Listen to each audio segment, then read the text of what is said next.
subscribe to Mufti Tariq Online and press the bell icon for more videos. अस्सलामु अलैकुम रहमतुल्लाह। अर्शमान अहमद नारोवाल से ये भाई सवाल करते हैं कि पेशाब के कितने कतरे कपड़ों पर लग जाएं तो वो नापाक हो जाते हैं और उनमें नमाज़ पढ़ना जायज़ नहीं होता।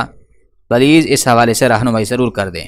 भाई ने बहुत ही अच्छा सवाल पूछा है। देखिए, पेशाब एक निजासत गलीज़ा है।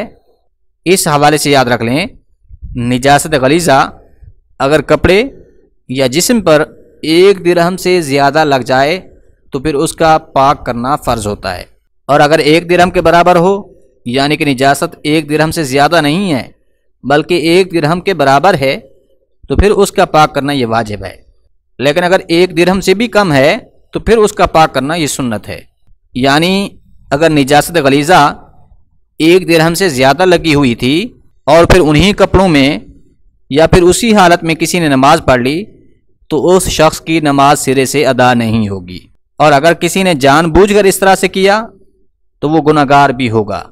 यानी कि निजासत गलीज़ा भी लगी हुई थी, उसको मालूम भी था, फिर भी उसने नमाज अदा करना शुरू कर दी, तो ऐसी सूरत में वो बंदा गुनाहगार होगा। लेकिन अगर निजासत गलीज़ा 1 दिरहम के बराबर थी और उसी हालत में नमाज पढ़ ली तो वो नमाज मकरूह तहरीमी है, यानी कि उस नमाज का लौटाना ये वाजिब है।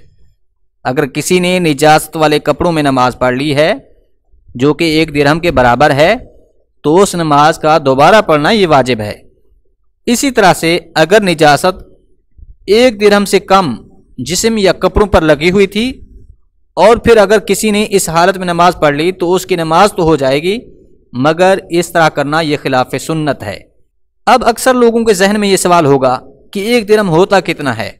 बहुत सारे लोग ऐसे भी होंगे जो इस हवाले से नहीं जानते होंगे, तो इसके मुताल्लिक उलमाए किराम ने बयान किया है कि 1 दिरहम का अंदाज़ा आप इस तरह से लगा सकते हैं कि जो आपके हाथ की हथेली है उसकी जो गहराई है, यानी उसके ऊपर आप पानी डालें, आहिस्ता से पानी डालें, और फिर जो पानी हथेली के दरमियान में रुक जाए उस पानी का जो फैलाव है वो फैलाव 1 दिरहम के बराबर होता है।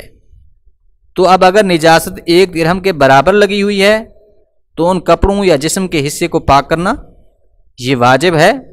अगर 1 दिरहम की मिकदार से ज़्यादा लगी हुई है तो फिर उसका पाक करना फ़र्ज़ है। अगर निजासत 1 दिरहम से कम है तो उसका पाक करना सुन्नत है।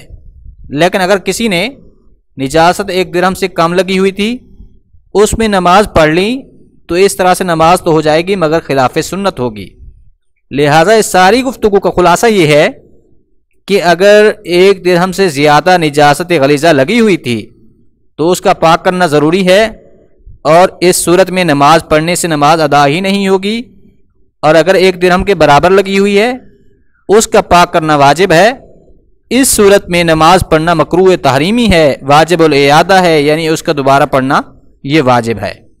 इसी तरह अगर 1 दिरहम से कम है तो उस निजासत का दूर करना ये सुन्नत है, और फिर इस सूरत में जिसने नमाज पढ़ ली है उसकी नमाज तो अदा हो जाएगी मगर ये खिलाफ सुन्नत है। और फिर दिरहम कितना होता है इसके बारे में भी बता दिया है कि हाथ की हथेली की जो गहराई है ये 1 दिरहम के बराबर है। उम्मीद है बात समझ आ गई।